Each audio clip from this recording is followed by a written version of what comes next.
Welcome into the week 3 edition of Biscuits with Bama. Stacey Blackwood, joined as always by my good buddy Jake Thomas and my puppy Macy there in the background as well.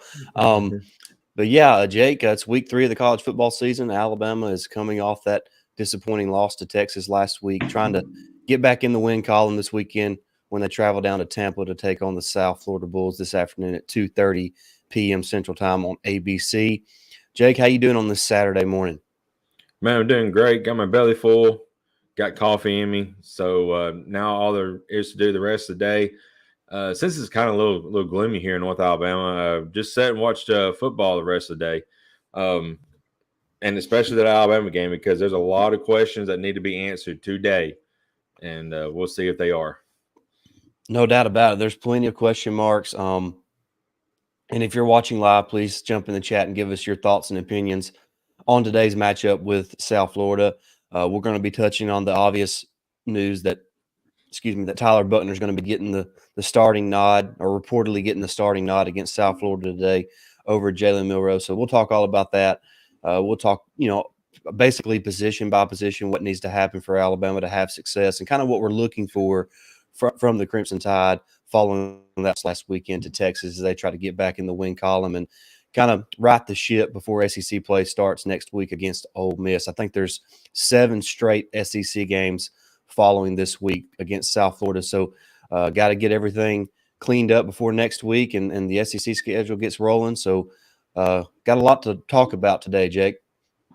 Yeah, absolutely. Like I said on I tweeted out earlier that I'm sure there's a lot of frustration within the fan base. So get on here, just tell us what your thoughts in the chat, and we will address them as well. Because me and Stacey's already had our time to talk about it, so we're gonna give you the opportunity as well to pin out your frustrations, and we'll talk about it with you. Yeah, and obviously here in a minute we'll start with the obvious news that about the Tyler Buchner decision. So before we do that, please do like, share, and subscribe today. Jump in the comment section or the live chat. Give us your score predictions or your just thoughts and opinions all the way around.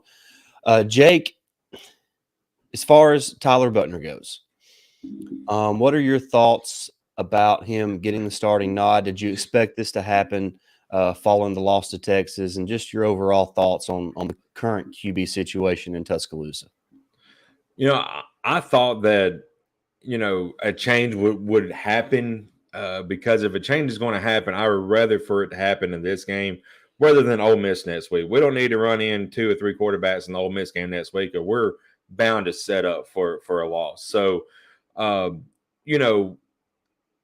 Buchner, if he has beat out Ty Simpson in fall camp, which they say he has improved each and every week in camp and in practice. So we'll see what he has. I'm excited because there's got to be some kind of spark given to this Alabama offense, because we really hadn't seen any kind of explosive plays. We've seen a few, but not consistent enough to be at the top of where we've been for the past several years. So I'm excited to see what Buchner can do. Again, we talked about it on our post-game show. We may go through 2 or 3 quarterbacks and then realize, well, hey, Jalen Milroe is our best option. We may do the full circle gambit and go back to Jalen Milroe. I don't think that's going to happen. We're going to find one quarterback and set on that guy. And Buchner, I'm excited to see what he's got and see how he does today.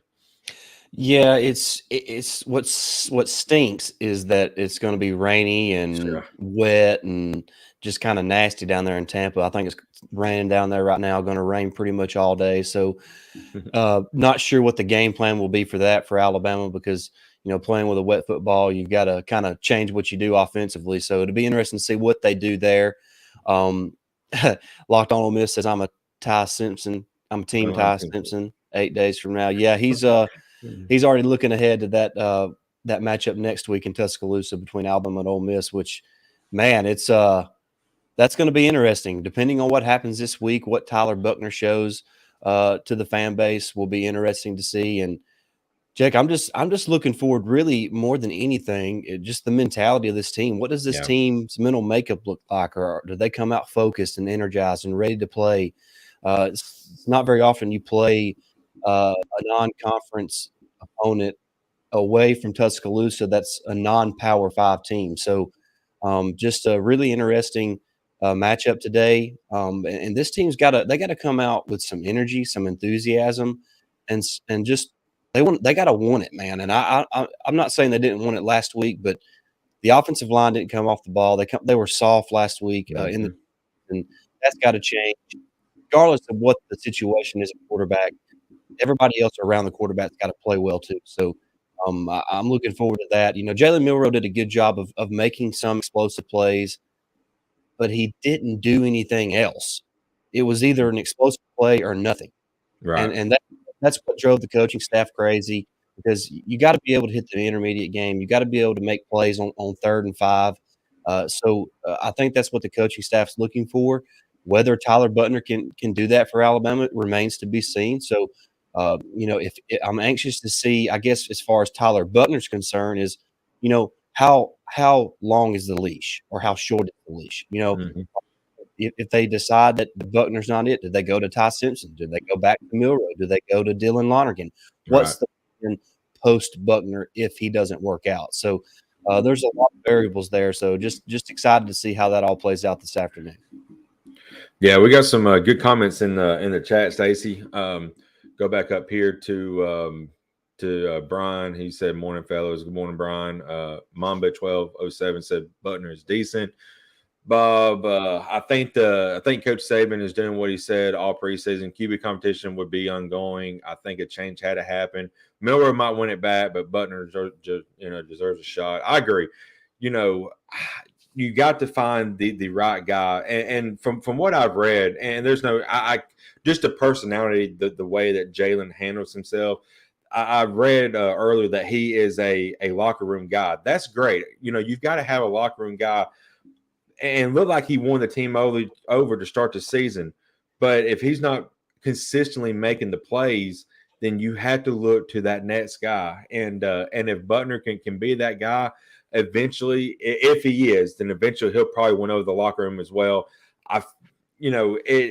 It just remains to be seen. But I'm with you, Stacey. The mentality of this team, and since there's a chance of bad weather and rain down there today, here's a fine opportunity to get your running game going. Something that has not shown up, didn't show up really against Middle Tennessee State, or Middle Tennessee didn't show up last week at all.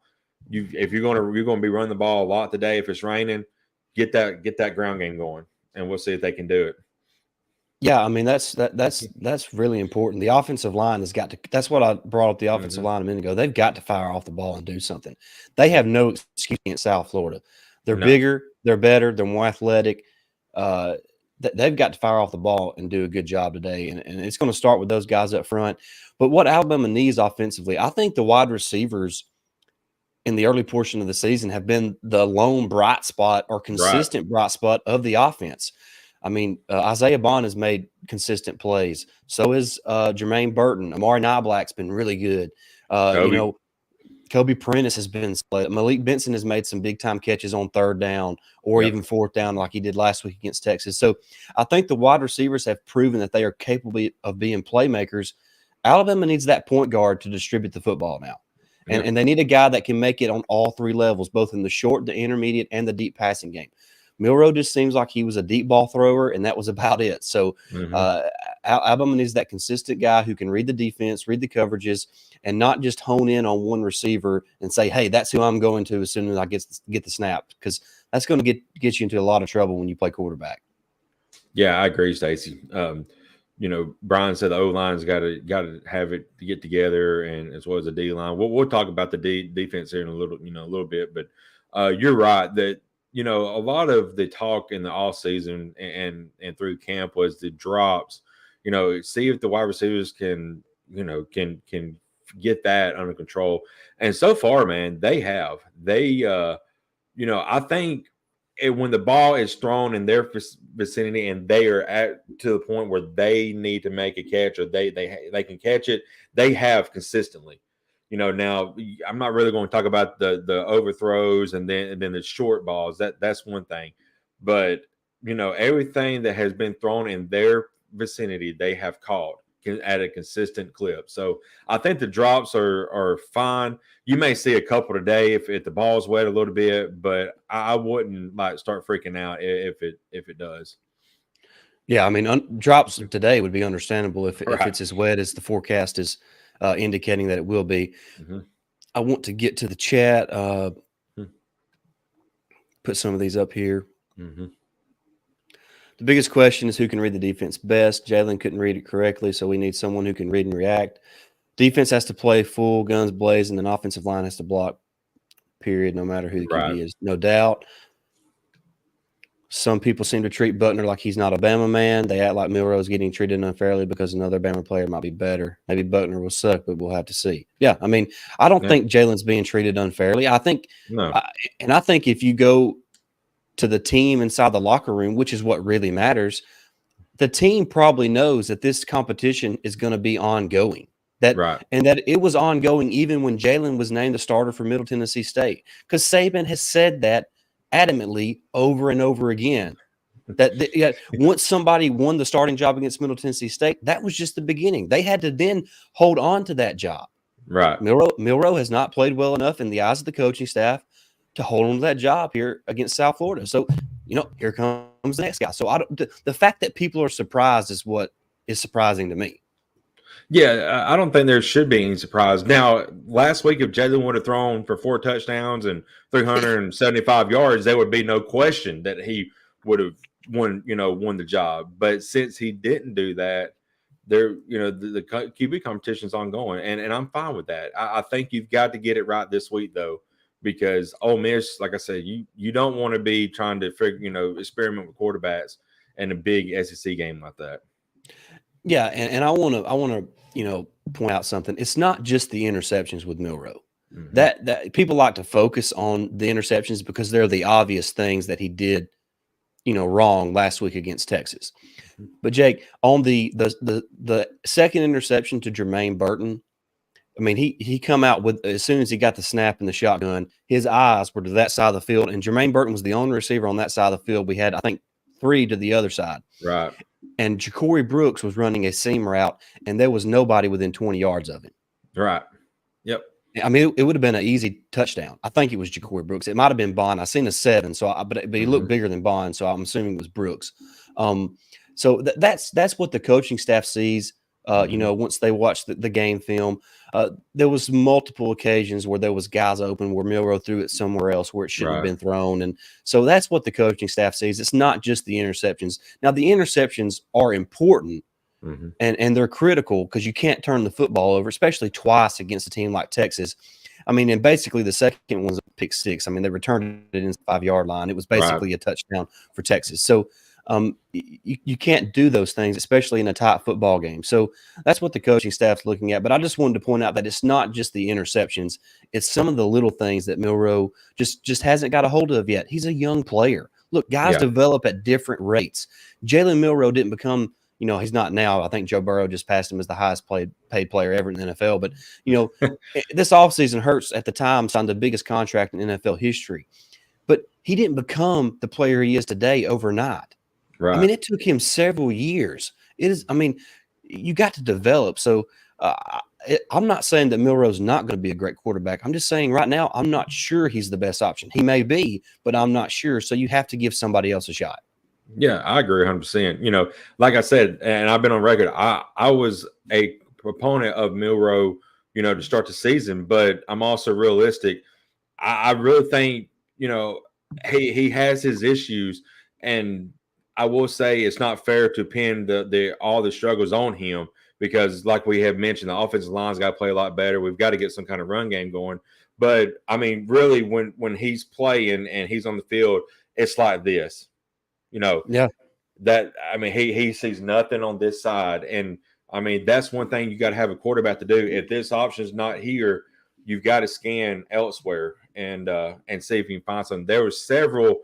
Especially when he was getting blitz the other night, there were several underneath options like flats and little slants that he could have hit, little 3 to 5 yard outs, but he didn't see them and he panicked and ran out of the pocket and tried to force something that wasn't there. He's got to learn to start reading the defense a little bit better.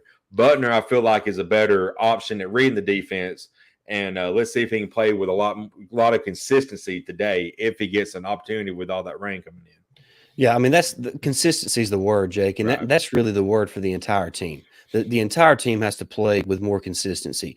You look at the offensive line to start the game last week; they were plowing the Texas defensive line. Yeah. That first drive for Alabama, Jace McClellan was running all Gosh. over him, and then it went away. It's like they come out and said, "Hey, we're going to fire off the ball," and they done it the first drive, and then they're like, For "Oh, one series. we can Yeah. relax the rest of the game." No, Yeah. no, No. and No. I don't want to beat up on Caden Proctor. He's a true freshman at left tackle. I mean, you're going to take some lumps there, so you got to be if you're going to play a freshman you have to be willing to live with the consequences of playing a true freshman at this level of college football. But guys like J.C. Latham, guys like Tyler Booker, Seth McLaughlin, they have to be better. Those are guys who've played a lot of football for Alabama, and they've got to be better. Yeah. I'm not going to beat up on Caden Proctor either. I would love to see some kind of adjustment and move a tight end over there to help him out a good bit, or put a running back over there to help a little bit in support. But that never happened. I don't know why. That's just never adjusted to that. But that overall, that offensive line, we have talked about how all they talked about was being more physical this offseason. Where's it at? Talk is cheap. Get out there and do it. And that first drive, like you said, Stacey, against Texas, we saw that physicality. We saw you been playing consistently. Then after that, it just went away. Yep. You can't just do that one series of the game. You've got to do it consistently. 60 minutes every single game, and you have to do it. Like you said, J.C. Latham, be a leader on that offensive line. Tyler Booker, be a leader. Seth, be a leader. Somebody needs to step up and get on these guys and say, we're not doing our jobs and it's getting our quarterback killed. We're supposed to start holding people accountable. If you can't do it, then, put somebody else in there. Maybe T-Ferg or, the other guy, Olis Olonale, I can't think. Some of these hungry guys, because I feel like there's other guys on that, that's on the sideline that they would love their opportunity to get on that offensive line and bash some heads. Yeah, no doubt. And Jake, I just posed a question to the chat, and I'm gonna ask you the same question. Outside of Buchner, which player offensively are you kind of ready to watch play today? I feel like we hadn't seen a lot of him yet. We saw him a little bit more in the Middle Tennessee game. We didn't really see a lot of him in the A&M or the Texas game. But with it being rainy, you're probably going to see a lot of the running backs. I want to see what Jalen Milroe does. And against USL, I feel like he's going to get a lot of opportunity. And we'll see how it goes. Hopefully he can, have a good game today and just show us why he's like one of the most important options in that running back room. Because we're so deep there that it's hard to get everybody on the field. But I feel like talent wise, he's probably the best one in that. As of right now, in that group. Yeah, I love that pick because I do think the running game is going to be pivotal today against South Florida. One because there's a chance of rain and the ball could be wet, so you can't really, push the ball down the field too much. Bob says he's looking for Seth McLaughlin. Yeah, I want to go somebody on the offensive line, so I'm going to go J.C. Latham. Jake, he's the leader of that group. Right. I mean, he's the guy who did the most talking this offseason. And it's time to back it up, man. I mean, he's a projected first-round pick, but I have not seen that on the field this year from him. Let me see it. Right. I want to see J.C. Latham come out and just maul people and prove that he's worthy of being a first-round pick. Yeah, I agree with that 100%, Stacey. You probably won't know a lot about the wide receivers, which we have talked about. Wide receivers has been the bright spot on the offense this season. So I feel like we got a great group there. Isaiah Bond, first two games has showed out. Jermaine Burton I feel like he's becoming more of a leader in that group as well. He's starting to play more consistently. Unfortunately, he had a touchdown return back in that Texas game the other night, but and then he also called a beautiful, just perfect throwing ball the other night as well. But Malik Benson's really don't feel like he's started out slow. I feel like, he's a guy we need to watch to start coming in and being more of a focal point. I don't know how much of he's going to be today. Kendrick Law is another guy who we thought would be an X factor this year. Haven't really seen much of him yet either. So there's a lot of talent. I mean, Texas is a good team. Talent level, they're up there. They're just not as talented, I don't think, yet as Alabama, but yet they outplayed us. And I think that's the issue with Bama fans right now is we got all this talent on the field. We're so deep, and yet we just can't get it together against big teams here lately.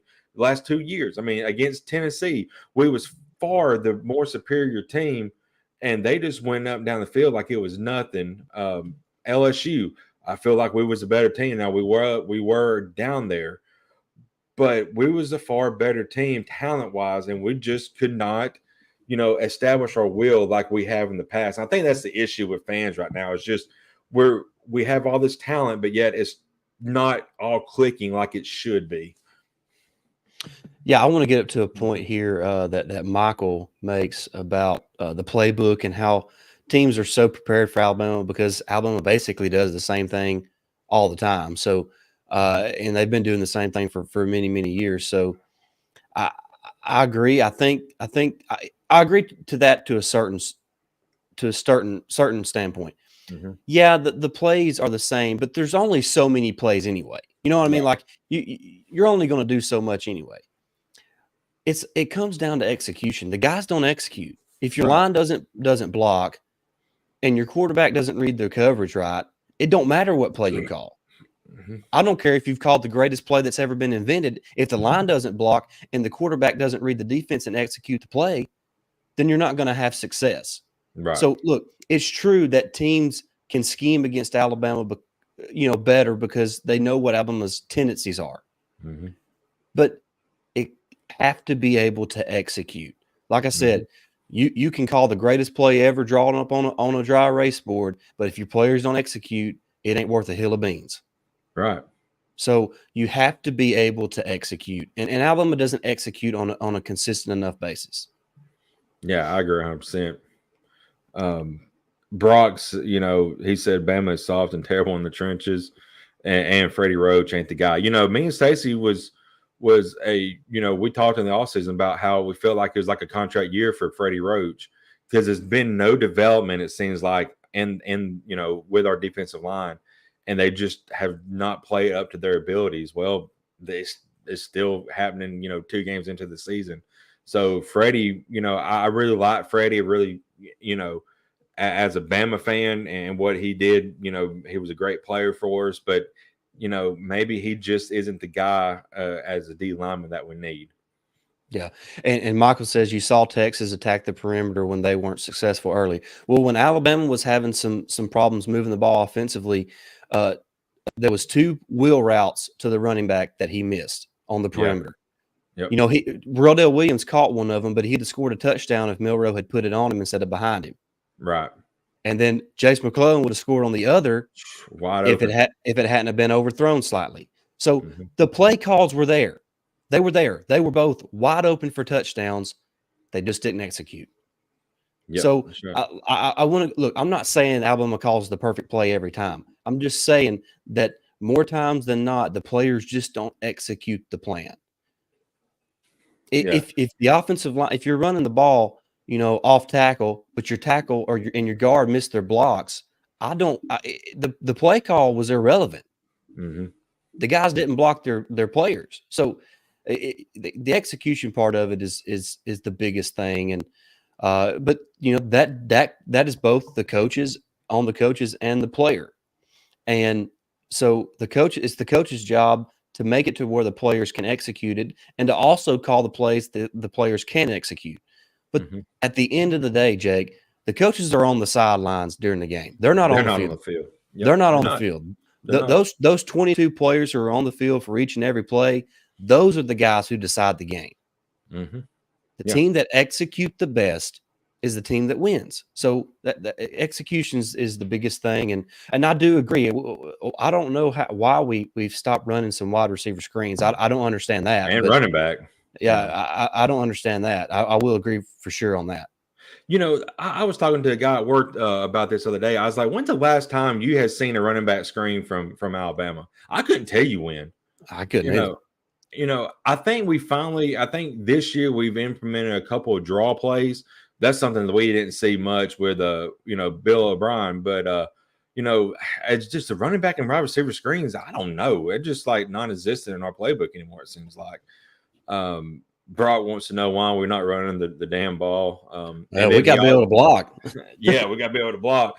And then he also said up here that he's pissed off, and that's that's what I said earlier on when I tweeted out that we was going live at 9 is just get on here and let yourself be heard, because me and Stacey's already talked about it. Now we get to talk about it with you guys. He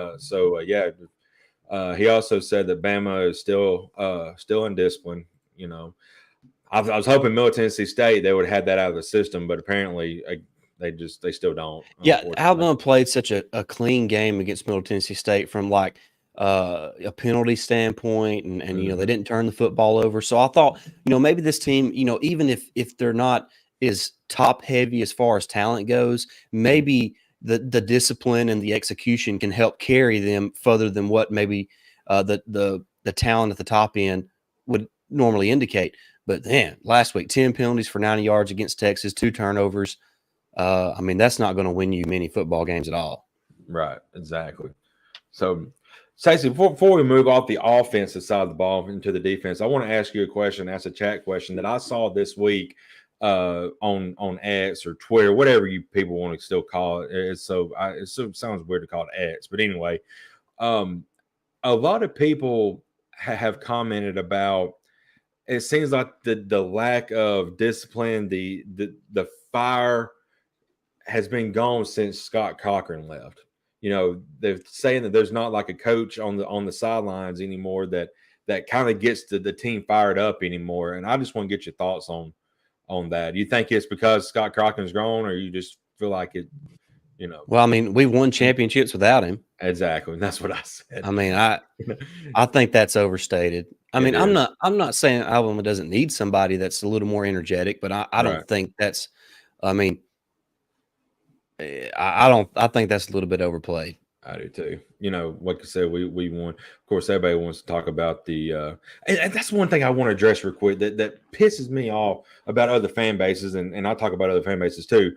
But they talk about the 2020 championship COVID year being a Mickey Mouse championship. We played every single team in the SEC that damn schedule, and guess what? We dominated the SEC. No. And at a time they was really good. I don't know what's happened to them this year because SEC looks like garbage. I think the whole college football season this year is going to be weird. I think fans are going to learn that. I think every fan base is going to look back at week 2 when Alabama lost to Texas at home is like, that just kind of makes sense for how this season played out. Yeah, you're right. It's just a weird year. I want to address something real quick. Where'd it go? Meldridge 51 says Ty Simpson will end up leaving and going to a big school like Georgia or Florida and/or Texas and do absolutely great. He's a 5-star player and he should have a chance to play. Well, how do we know he's not going to have a chance to play? Right. Just because Buchner didn't get a chance to start week 1, but here he is in week 3. So I wouldn't sell that just yet.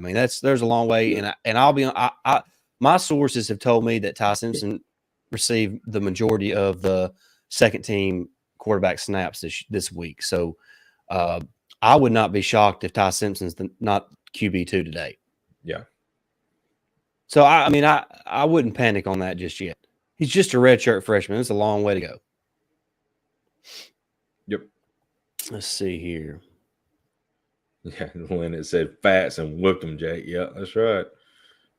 Yeah, the people who talk about the 2020 team is that's just pure jealousy. That's one of the best teams ever.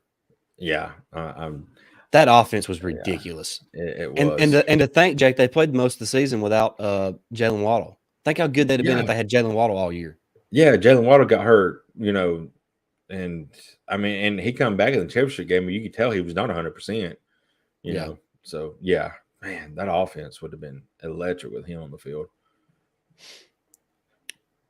Yeah, we're Yeah, all ready for another natty.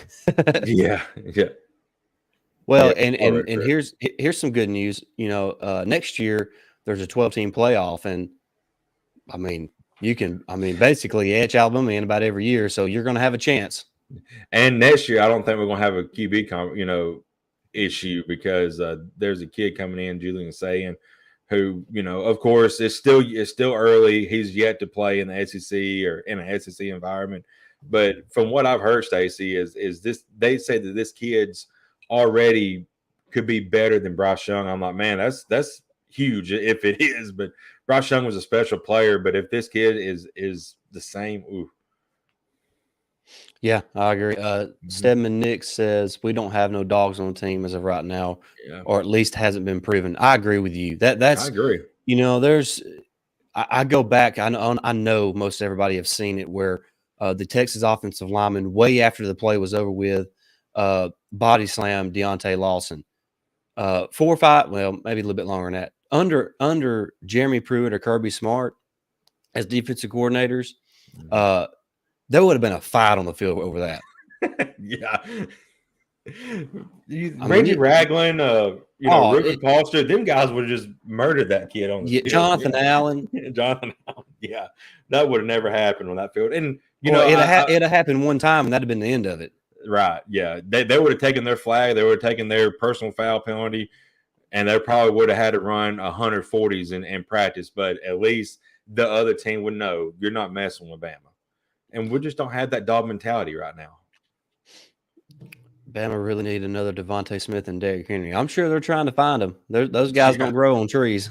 Well, we do have a Devontae Smith on the team, but he's in Yes. the backfield, and I think he's still hurt, ain't he, Stacey? Yeah. He's still hurt. Yeah, that's another great point, William. How there's not going to be no more division, so Georgia's days of a cakewalk in the SEC are over. I mean, like they're in week 3 playing their toughest opponent of South Carolina, who gave up 8 sacks to North Carolina. I mean, good grief. Yeah, and their schedule just gets soft as because I really thought that Tennessee would be the team that would challenge Georgia this year. Hey, they struggled against Austin P of all people for one half. So weird. I mean, that's what I mean. This season has been so weird. It is weird. Tennessee, no, Emmanuel Henderson's still out for a little bit. I think it's going to be close to 6 weeks or so that he's going to be out total. Okay. Let's see here. I was talking about how weird the season's been. Tennessee, they struggle for a large portion of the game against Virginia in week 1, and then Virginia loses to like James Madison in week 2. Yeah.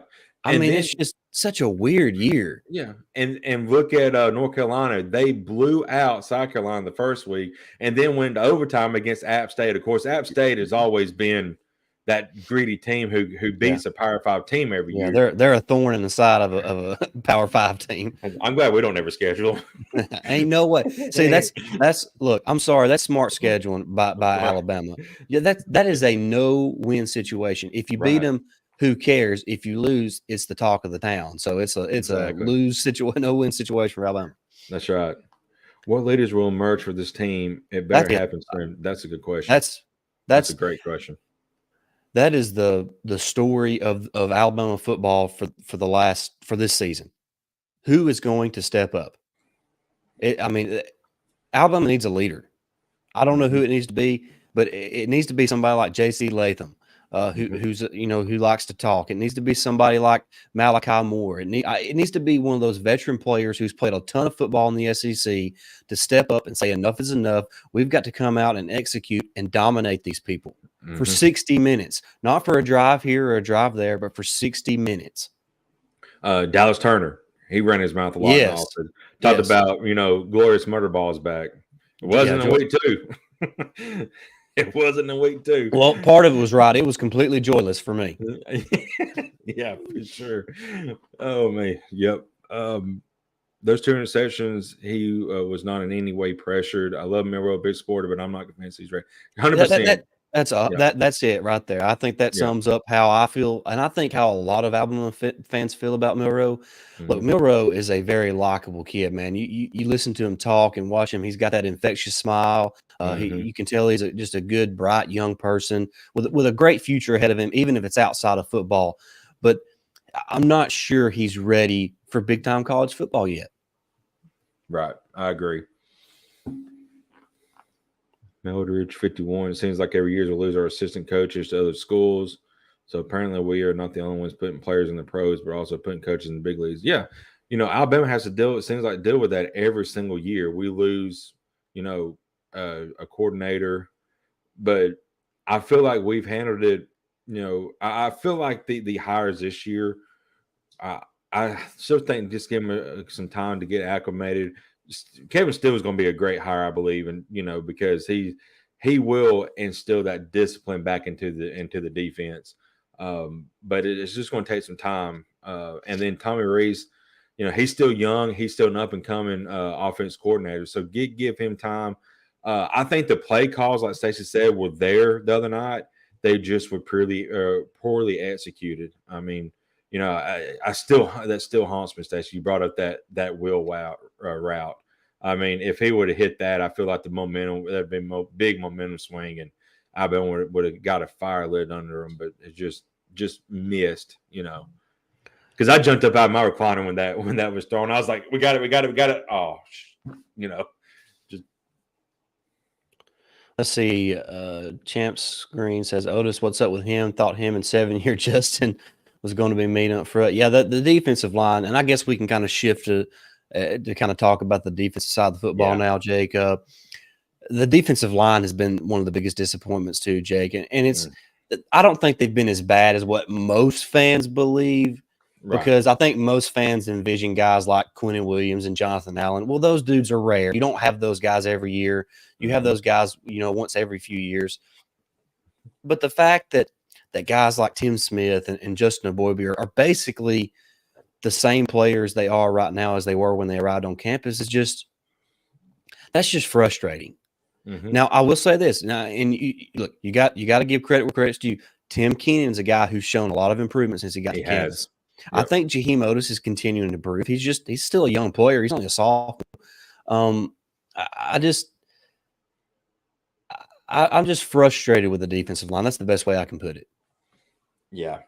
Yeah, it's very frustrating. I feel like the talent's there. I mean, Jaheim Otis is when he come in, and the transformation that he's done and had since he's come in has been amazing to see. But him and Allen, I feel like or Keenan, I mean, have been the two bright spots on the D line. Borgby, but like you said, he's been there 4 or 5 years now. It's just he's the same player as he was when he stepped on campus 4 or 5 years ago. There's no improvement there. Some of the second tier guys like Latham and Payne, they're great. They're just not improving like I thought they should. So I don't know whether it's just again execution or coaching, but something needs to change there on the defensive front as well. Yeah, I mean, there's no doubt about that. I think they're an okay group. They're not going to be in. I mean, I think it'd be silly to think the defensive line was going to be elite this year anyway, but Mm-hmm. they should perform better than what they did last week. Especially, I kind of want to clump the outside linebackers into the D Yeah. line group, because they're most of the time they're at the line of scrimmage, and Dallas Turner and Chris Braswell, especially Dallas Turner, just missing in action. Jake, I mean, it Yep. just. They're nowhere to be seen. Dallas Turner, there's no excuse for him to not be making plays. I mean, no pressure on the quarterback whatsoever last week. Texas had all day to throw, Mm-hmm. and you can't expect your secondary to hold up for 4 quarters when the opposing team's quarterback's got 5 seconds back there to scan through the defense. So the pass rush has got to get better. I agree. And between Dallas Turner and Chris Braswell, our first team, outside linebackers, they totaled 5 total tackles in the game against Texas with, I think, 0 pressures and, of course, 0 sacks. So that has got to get better against, elite offenses that was fixing to come up in the SEC. I mean, Yeah, you I mean, cannot allow a quarterback to have 10 seconds to throw the ball and find somebody down the field. Because guess what? 10 out of 10 times they're going to find somebody. It's going to be a huge play. Yeah, when you play the good teams, like next week when you play Ole Miss, if you don't put pressure on Jackson Dart, he is going to light you up just like Quinn Ewers did. Right. Yep. So that pass rush has got to get better. And I mean, Dallas Turner's got to step up his game. Chris Braswell's got to play better. Maybe we start to see some of the younger players roll in there a little bit more. I don't know. I don't know what the answer is. It just has to get better. Yep, I agree 100%, Stacey. Yeah, Stedman Nick said the only thing I'm worried about for the defense is the pass rush. Yes, absolutely. Well, and here's the thing, though. This is where Kevin Steele comes into play. He has always been known as an aggressive play caller. Yeah, and he was not very aggressive against Texas. It wasn't. Alabama rarely blitzed Texas, and that was a little surprising to me. Mm-hmm. Yeah, Mildred said, "I've never seen a team whoop an offensive lineman like Texas did. It's funny how 6'5", 340-pound linemen, can get their ass whipped. Major things, the lack of effort or coaching, something just isn't right.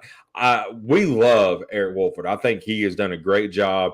He's a great coach. And again, it's execution. I mean, Eric Wolford can only talk so much on the sideline, but when the team gets out there, if they're not executing their plays, I don't feel like that's really on him.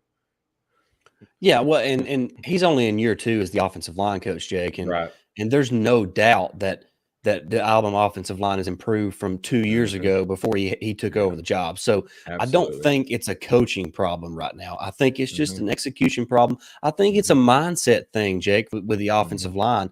I mean, you've got to have a different mentality when you play offensive line. You have to be willing to just go out and hit that dude for 60 minutes. I mean, you have to have that mentality, and they just don't have that right now. And it's time for guys like J.C. Latham and those veteran players like him and Seth McLaughlin, Darian Dalcourt, Tyler Booker to step up. I mean, there's no excuses. There's no excuses, Jake. There's none. Zero. Tristan Bryan, a.k.a. Chef T, wants to know, could we see Justice Haynes today? I think so. I think we'll see him. I agree. It's the only second game of this season, guy. That's how I feel. That's true. And we talked about this in our live post-game show on the Bleacher Report app, Jake, about how don't panic. I mean, my gosh, there's still 10 games to go in the season and the entire SEC schedule. So by no means is Alabama done. They have everything they want to accomplish in front of them still. So the season is long from over. No doubt about it, Pork Rinds. Alabama is 1-1 on the season. Guess what their SEC schedule, their record is? 0-0. It's a new game. It starts next week. Alabama's season starts, pretty much this week, but next week as well. Because everything is still in front of them. And like I have harped about several times, how many times in the last and since this dynasty has started have we won a national championship with one loss? It's happened. So I don't know why people was panicking, but there was a comment from Michael Williams earlier about our fan base doesn't allow time. And you're right. This fan base is just, they do not allow transition to happen. They don't allow, the kinks to get worked out. They want something right now. And that's what just irks me about this fan base. Yeah. And one more point on the offensive line. You can go back and look throughout the entire Coach Saban era. The offensive line always kind of starts slow every single year. I mean, even some of the best lines have kind of been a little sluggish to start the year. But by the time October rolls around, November, they're playing a lot better. And I expect that to be the case this year for Alabama. You get Caden Proctor a few more games experience, understand how he's got to, set and, his stance and how wide he opens up on that first step. Give him a little bit more experience. He's going to be a lot better. And so I have faith they're going to get it right. Yeah, Caden Proctor, we said earlier in one of our shows, Stacey, that the Caden Proctor you see now is going to be a different Caden Proctor come game 12. Yeah, I mean, he's going to get that experience. He's going to, get his feet set to where he needs to be, and he's just going to be an absolute stud on that offensive line. And you talked about starting out slow. I remember, I think it was a 2021 in the SEC championship game. Our offensive line had been terrible. It seemed like that whole season, But we get to that game, and that's when it's played its best game against Georgia's pass rush, which was one of the best pass rushes in the season that year. So, it just takes time to this offensive line to get rolling. But when they do, they're really, really good. Let's get back to the chat real quick, Jake. Mm-hmm. Yeah. Tristan Bryant, aka Chef T, says, "There's no worries my way. I trust the process. Coach Saban knows what he needs to do to turn the season into a successful one. We got kicked in the face. Now it's time to play to the standard." Love that. Yeah. Love Nick Saban. You can see the disappointment on his face, especially when a touchdown was called back because of penalty. 2 of them last week because of penalty. Yeah. And that's the thing. People, I feel like people, I don't think they're true fans, but they're like, maybe it's time for Saban to go ahead and retire. Really? And they're, I'm like, if Saban decides to, a lot of talk about him retiring after this year. There was a report that come out, which I think ended up being a bogus report anyway. But my point is, if Saban does retire after this year, it's because Saban wants to. It's not because some idiot in Idaho has wrote an article about him retiring this year because the games has passed him. And the way Saban is taught, he's loving the competition, and all the changes. I feel like that's what's keeping him going, is because the games evolve in every single year, and that's a challenge to him. And, again, trust the process. I mean, you're really going to doubt the greatest coach ever? I'm not. No. I'm not. No. Man, when I looked and seen that Jim McEwen, I thought it said Jim McElwain for a second. Yeah. Yeah. Asking for some insight. Yeah. I know loss means, and that's the thing. I've told people I would rather lose the second game of the season than the 10th game of the season. Yeah. Because we still have a chance to make the playoffs. If you lose the 10th game of the season, you're pretty much out of it at that point. Yeah. And obviously your margin for error is much smaller now that you have a loss. But right, the fact that it's not an SEC game, even if you lose one SEC game and you make it to Atlanta and you beat Georgia, you're getting in the playoff even with 2 losses. So the margin for error is small, but the fact that it was not an SEC loss helps Alabama so much because they still have time to navigate, and they have a little bit of wiggle room in there. I agree. Ronnie's in the chat. He said, "Yes, yes, yeah, I agree with you so much, Ronnie. Look, and I know that they're on the big stage. They play for Alabama. That kind of comes with the territory, but." Look, Alabama fans got to be better. They've got to be better. In no way should players and coaches be attacked the way they're attacked. And I don't know how many of you got to catch our post-game live on Bleacher Report app Saturday night, but I said, I'm not going to attack Jalen Milroe. I'm not going to. Right. That's not my place. It's just I don't like that aspect of how fans are, but you also have to remember the term fan is short for fanatical. So right. It just comes with the territory. Yeah. And I was made the comment as well. These are 18 to 20-year-old kids. The key word being they're kids, and you shouldn't slander 18 and 20-year-old kids, anytime, and honestly. But yeah, we do, and I just don't understand it. But Stacey, I put a chat. We need to get back on the defensive side before we get out of here. Put in the chat one defensive player you have your eye on today. To me, I think I have one, but I want to see how Caleb Downs, gets how he acts, how he plays today. It seemed like they picked on him a lot last week. Of course, he is a true freshman, but this kid's talented. I think he's going to have a big game today. They may not throw a lot, even though this is what USF's offense is set up. But if the storms are around and it's rainy, it's going to be hard to throw the ball today. But I feel like, he's going to have, a big game. I feel like he's going to maybe cause a turnover. But that's who I'm going to have my eye on today. So, guys, who do y'all think defensively will be a guy you keep your eye on today? Another guy to me is the linebacker play. I want to see how Dallas Turner and Chris Braswell respond. They've got to get some kind of pass rush today. Port Ryan said number 3, which is Terry Arnold. I'd love to see how he does. He kind of got picked on as well, and anytime he got beat deep, he held on to the guy and caused a penalty. So when you give up penalties like that, it just gives you an automatic first down for the offense and a free 10 yards, 10, 15 yards. So, we got to get the penalties back under control.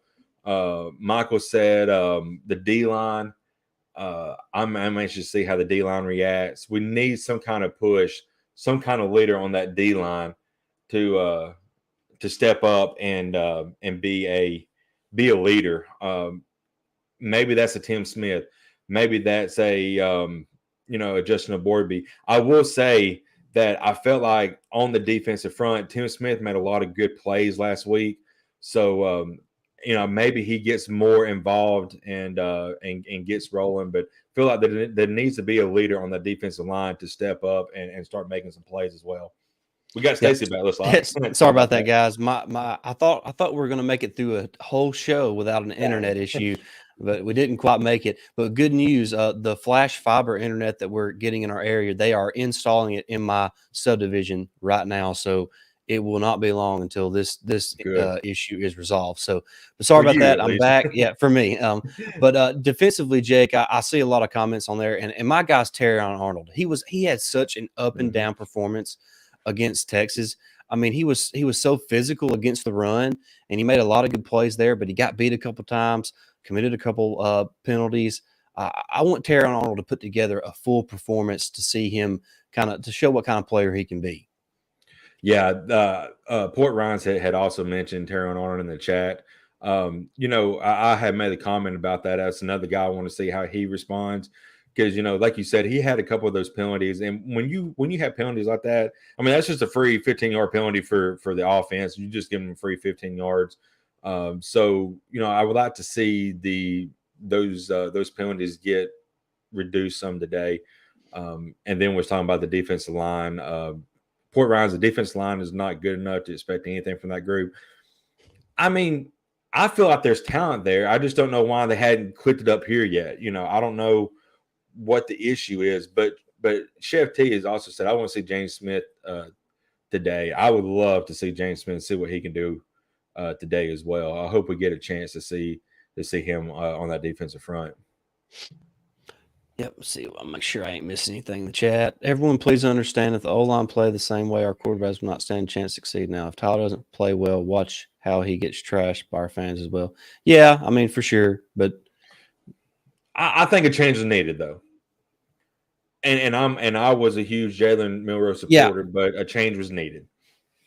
I agree. And here's the thing. If the coaching staff was considering a change, now's the time to do it. Right. It's not next week against Ole Miss. No. So, I mean, if you're going to make a change, then now this week is the week to do it. Mm-hmm. All right, we're going to be heading out here in just a minute. So I want to get everybody's score prediction. So if you're watching right now, jump in the live chat, give us your score prediction, maybe even give us your MVP for the day.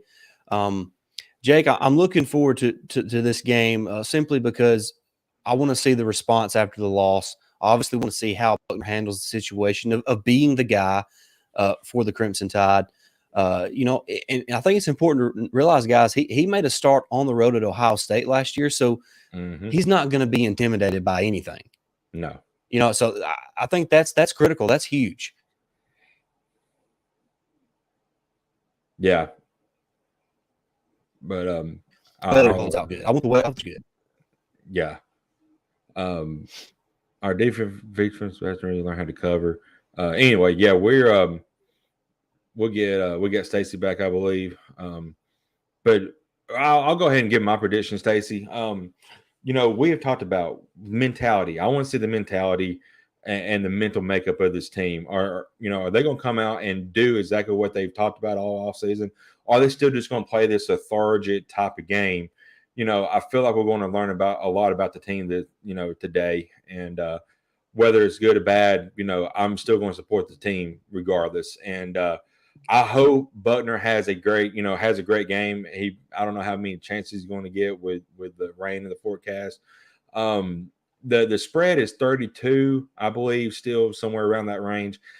With the rain in the forecast, I think before I found out about the rain, I think I had like 52-10 or something. Or I still feel like Alabama's going to cover, but I'm thinking more on the lines like a 42 or 48-7 or 48-3 type game. I don't see them getting 10 or 13 points on us today.